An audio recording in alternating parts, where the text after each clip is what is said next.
I was 7 months pregnant, carrying groceries up 3 flights of stairs, while my husband sat on the couch playing video games. When I finally set the bags down, sweating and out of breath, he looked at me and said, "You're getting disgusting to look at. You better lose that weight fast, or I'll find someone who actually takes care of herself." Or his friends laughed. I just smiled. 72 hours later, he was calling me non-stop, begging me.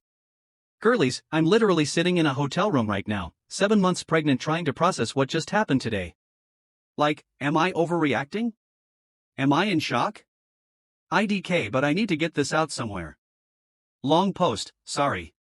So for context, Alan and I have been together for 5 years. Married for 3. We met doing community theater where I was working on costumes and he was playing the lead. He was the super charismatic musician type who seemed passionate about everything. I fell hard. Things started shifting when I got pregnant. It wasn't planned, but after the initial shock I was excited. Alan? Not so much. He said all the right things, but actions speak louder than words. And his actions were spending more time gaming with his buddies and less time helping around the house. I told myself he was just processing the big change in his own way. Men, am I right? Plus, this pregnancy has been rough. Throwing up nonstop for 3 months, then anemia, and now my back feels like someone's twisting it in half most days. Which brings me to today. I had just finished work and stopped by Trader Joe's on the way home. We live in a 3rd-floor walk-up, no elevator, and my car was full of groceries. When I got home, Alan was sprawled on our couch playing Call of Duty with his headset on, surrounded by empty Monster cans. I asked if he could help bring up the groceries.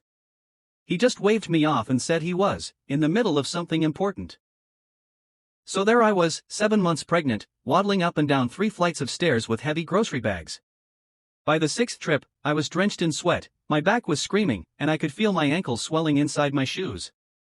When I finally set the last bags down, I collapsed onto the kitchen chair, trying to catch my breath. That's when Alan looks over from the couch and says, "I'm not even exaggerating this, Jesus, you're getting disgusting to look at. You better lose that weight fast after the baby, or I'll find someone who actually takes care of herself." I literally couldn't process what I just heard. Then I heard laughter coming through his headset. His gaming friends heard him. He wanted them to hear him. Instead of crying or screaming like he probably expected, I walked over, smiled, kissed his forehead, and told him I needed a shower. The confused look on his face would have been funny if I wasn't dying inside. In the shower, with the water drowning out any sound, I finally let myself cry. But they weren't just sad tears. They were angry tears. Clarity tears. I suddenly saw every red flag I'd been ignoring for 5 years in perfect focus. This wasn't new behavior. It was just the most blatant example yet. This was who he really was. And I was about to bring a child into this. A child who would learn that this is what relationships look like. A child who would either learn to treat others this way, or accept being treated this way. No. Just no. I got out of the shower, put on my comfiest maternity dress, and told Alan I needed some air and time to think. He barely looked up from his game. I grabbed my hospital go bag, already packed because I'm a planner, my laptop, my important documents, and walked out. I'm now at a hotel about 20 minutes away. I've called my sister in who lives about an hour from here, and she's coming tomorrow to help me figure things out. Alan has called twice and texted once asking where the leftovers are in the fridge. Not where I am. Where the leftovers are. I need to leave him. I need to protect myself and my baby.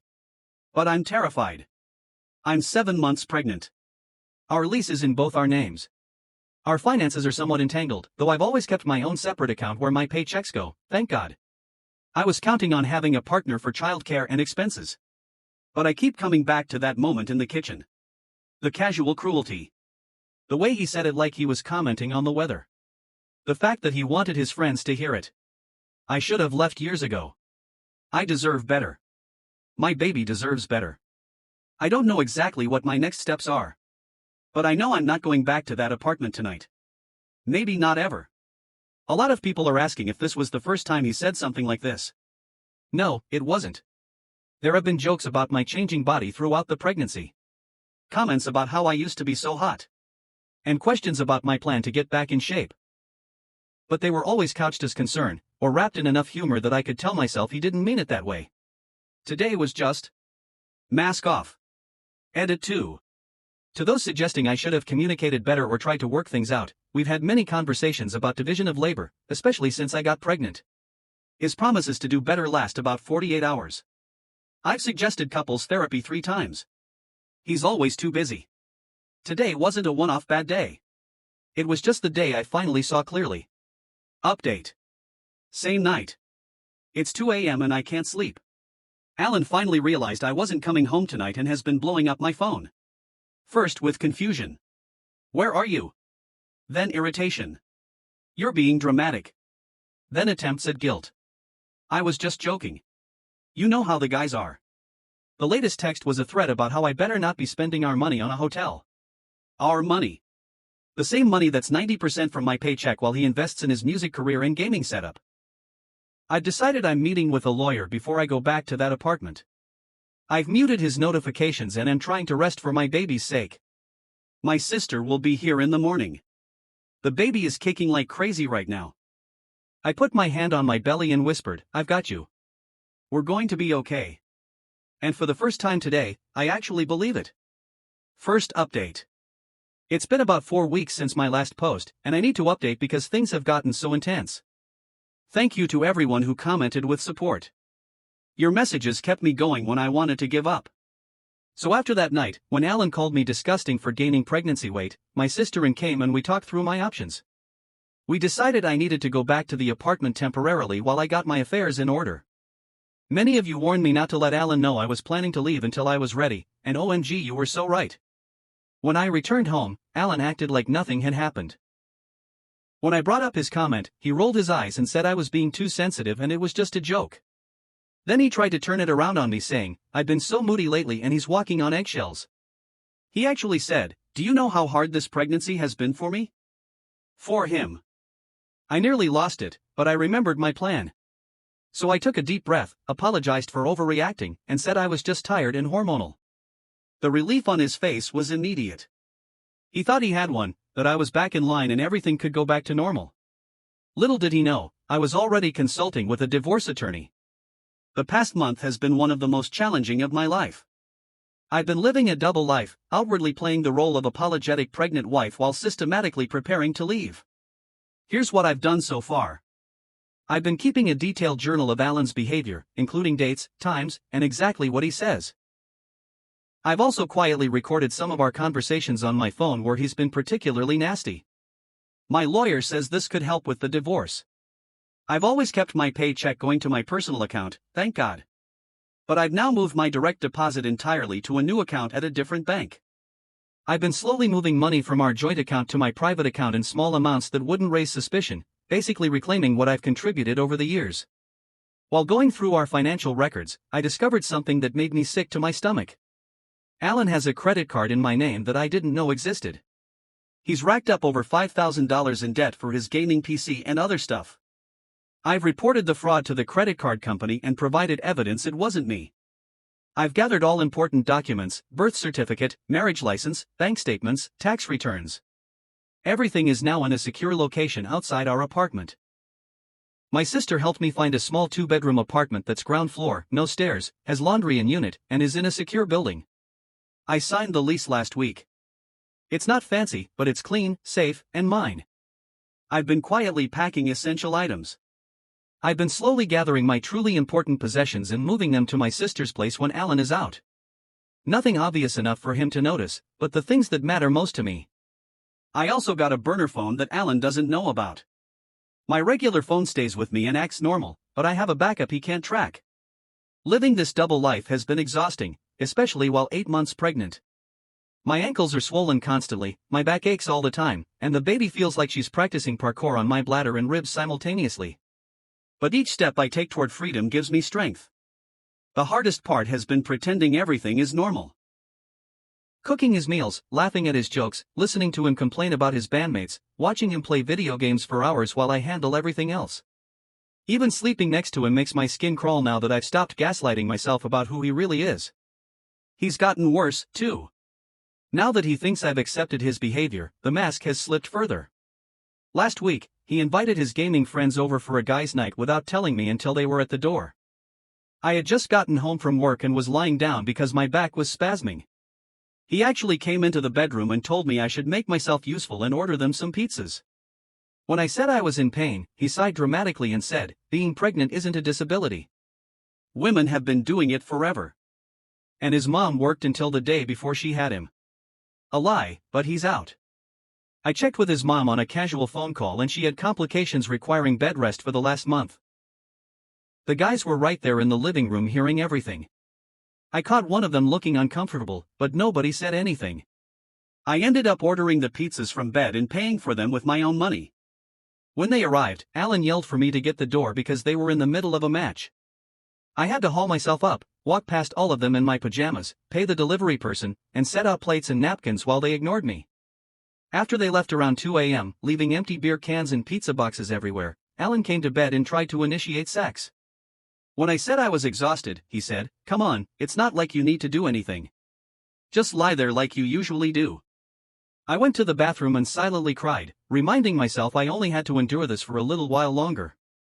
My plan is to move out next weekend when Alan goes to his parents' place for his dad's birthday. He'll be gone overnight, which gives me a full 24 hours to execute everything with help from my sister, 2 close friends, and, surprisingly, I was 7 months pregnant, carrying groceries up 3 flights of stairs, while my husband sat on the couch playing video games. When I finally set the bags down, sweating and out of breath, he looked at me and said, "You're getting disgusting to look at. You better lose that weight fast, or I'll find someone who actually takes care of herself." Or his friends laughed. I just smiled.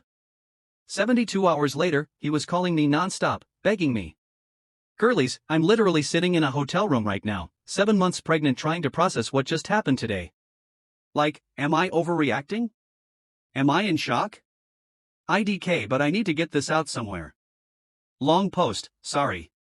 So for context, Alan and I have been together for 5 years. Married for 3.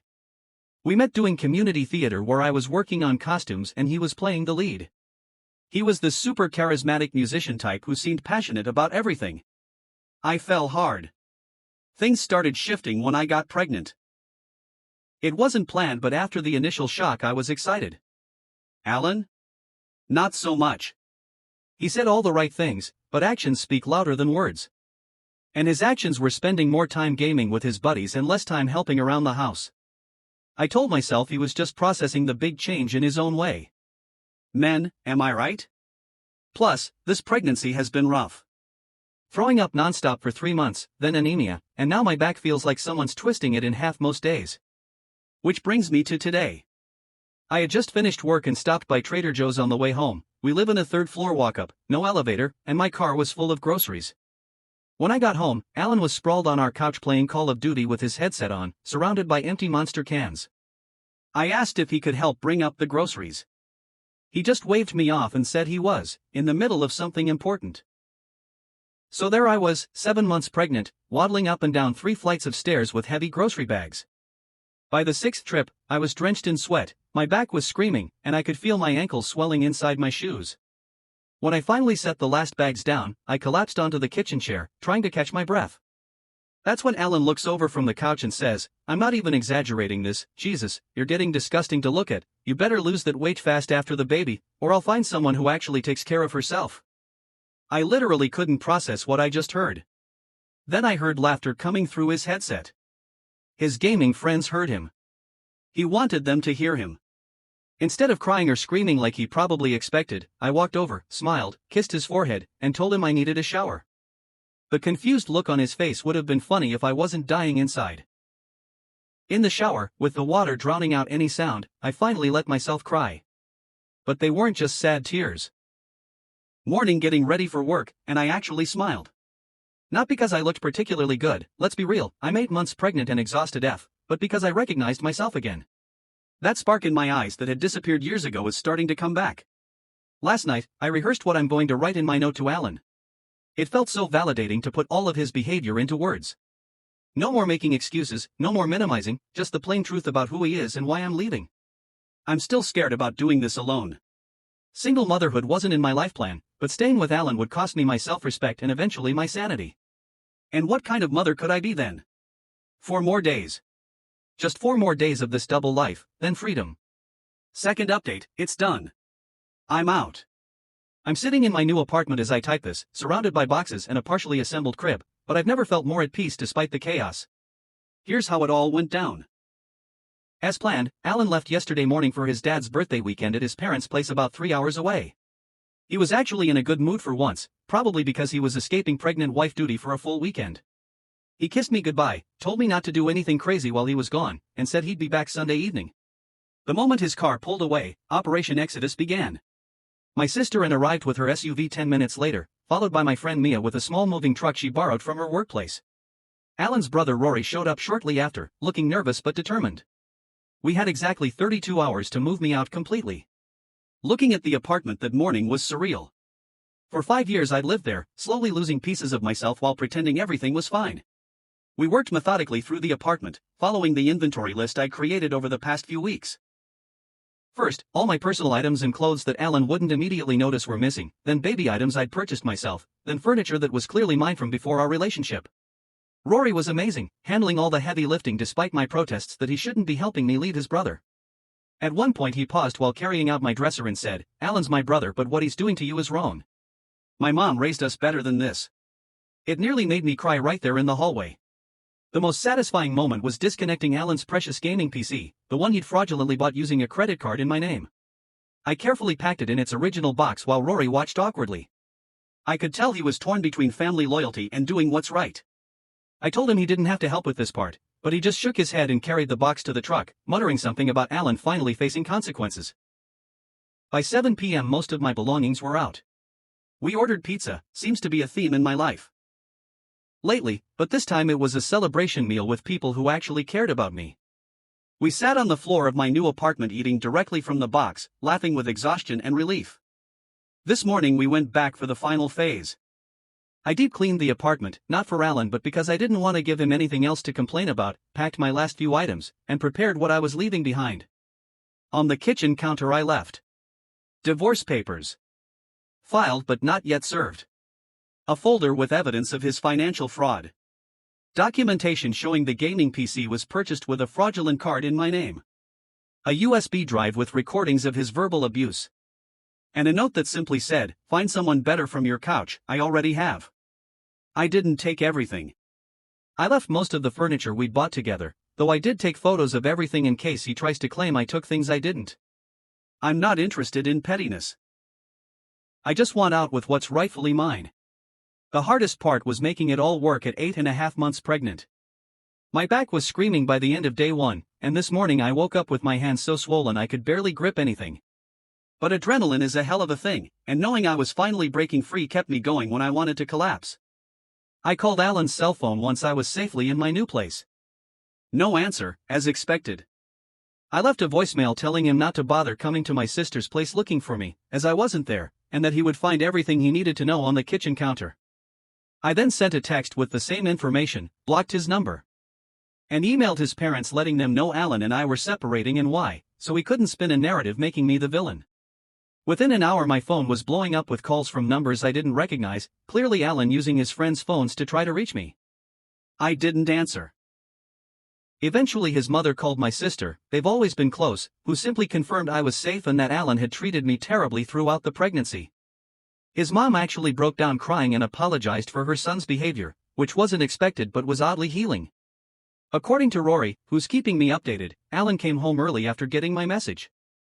He apparently went ballistic when he found the empty apartment and divorce papers.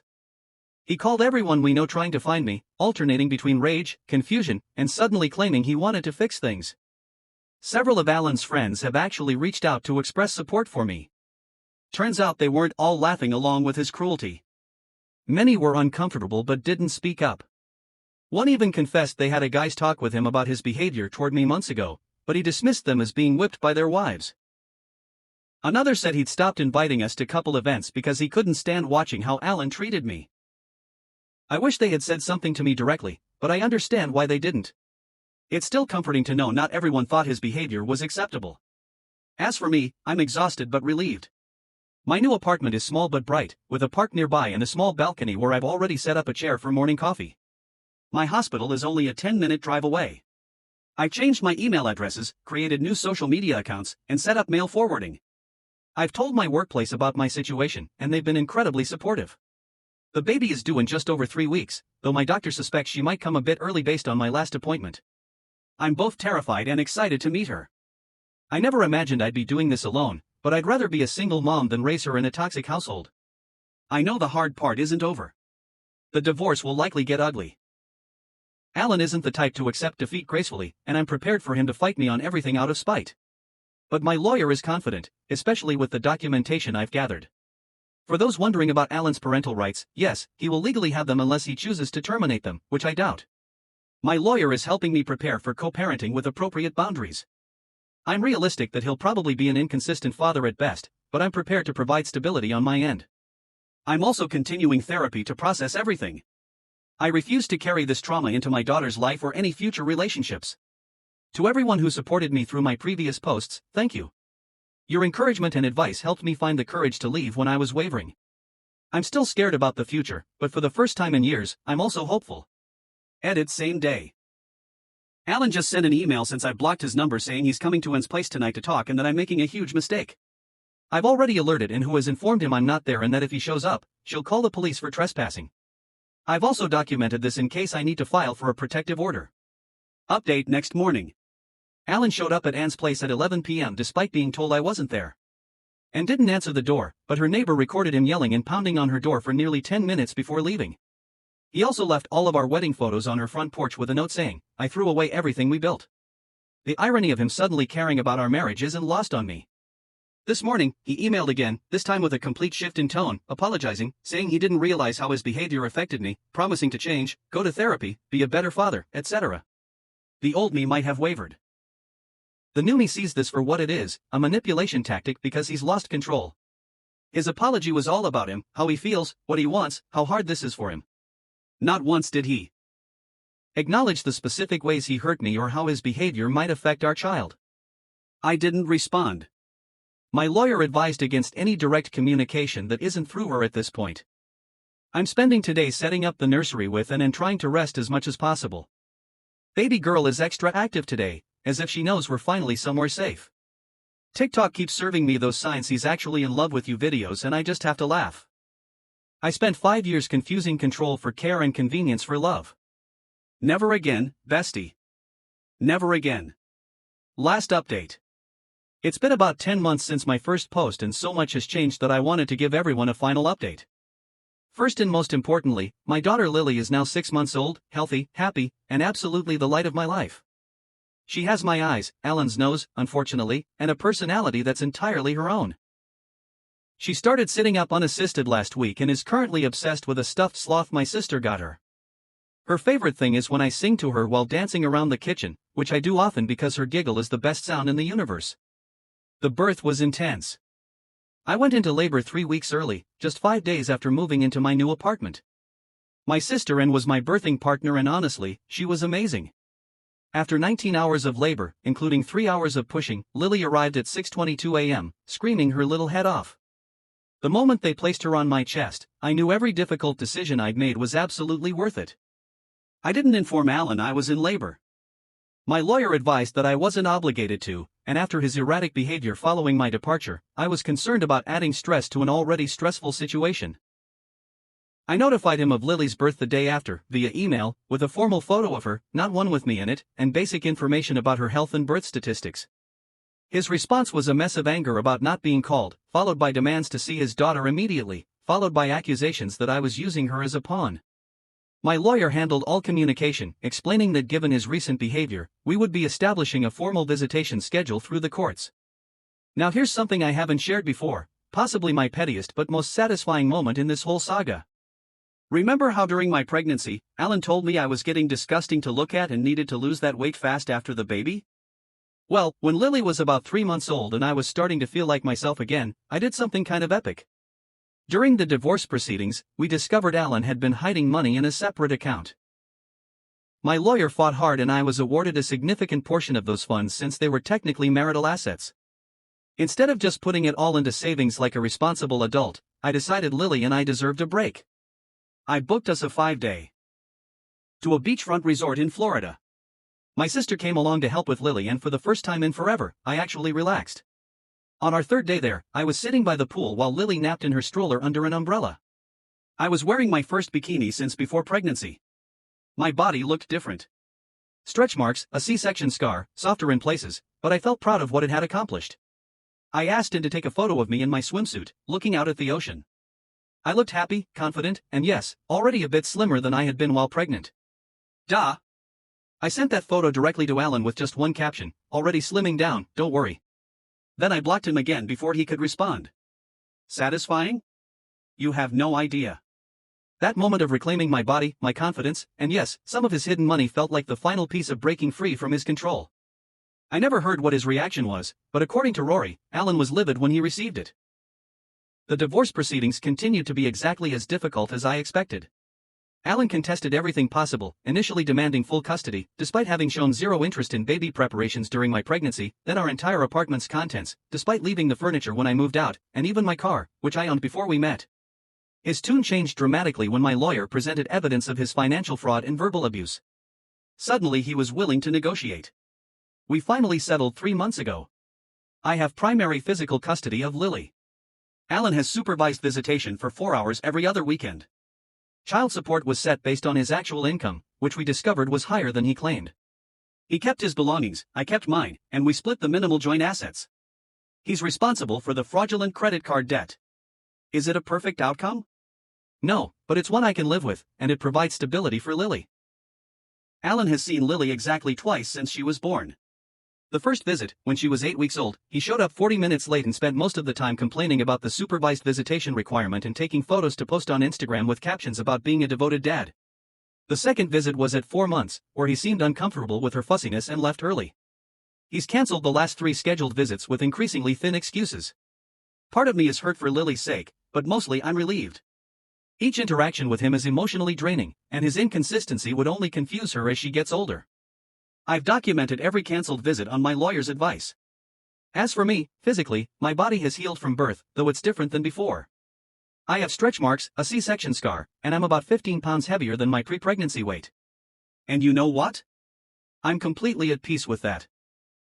Financially, I'm stable, not rich by any means, but the child support helps, and I've become much better at budgeting now that I'm not subsidizing Alan's music career.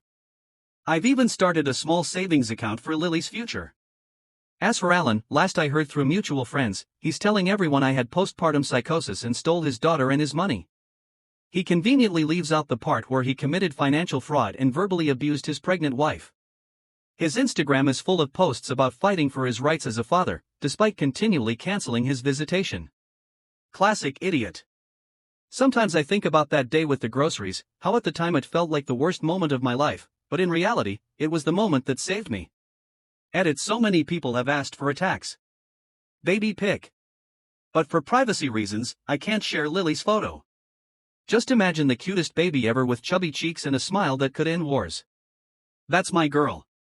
I just received a text from a number I didn't recognize. It was Alan's mom, checking in on Lily and asking if she could visit sometime. Unlike Alan, she's been respectful of my boundaries and genuinely seems to care about her granddaughter. I'm considering allowing supervised visits with her, separate from Alan's time. Lily deserves to know the family members who will love her consistently and respectfully.